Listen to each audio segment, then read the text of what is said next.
નમસ્કાર દર્શક મિત્રો, દેવ મિરર ન્યૂઝ સાથે હું વૈશાલી પોબારો સ્વાગત છે આપ સૌનું. કરીશું નજર આજના સમાચાર પર. દાહોદથી આજ રોજ મનરેગા કૌભાંડ આરોપી બચુભાઈ ખાબડના બંને પુત્રો બળવંત કિરણ ખાબડ જામીન મંજૂર હતા. તાત્કાલિક લવારિયા કૌભાંડમાં 79 પૈકી 21 કાગળ પર પૂર્ણ બતાવવામાં આવ્યા હતા. તે માટે કિરણ ખાબડને જેલ બહાર નીકળતા એરેસ્ટ કરવામાં આવ્યો હતો અને 7 દિવસના રિમાન્ડ મંજૂર કરવામાં આવ્યા. સંવાદદાતા દિનેશ પરમાર, દેવ મિરર ન્યૂઝ, દાહોદ.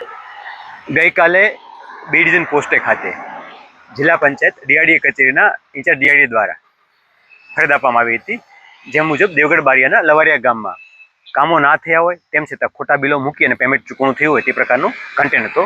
જે અન્વયે તપાસ કરતા પૂરતા પુરાવા આધારે કિરણ ખાબડ નામના વ્યક્તિની ધરપકડ કરી છે. આજે નામદાર કોર્ટમાં પ્રોડક્શન કરતા અને રિમાન્ડની માંગણી કરતા દિન 7ના રિમાન્ડ મળ્યા છે અને તપાસ હાલમાં ચાલુમાં છે. હાય, હું છું ક્રુઝિન સિંઘાનિયા. આપની આસપાસના સત્ય સમાચાર જાણવા માટે જોતા રહો દેવ મિરર ન્યૂઝ અને હા, લાઈક અને સબસ્ક્રાઇબ કરવાનું ભૂલતા નહીં. Thank you.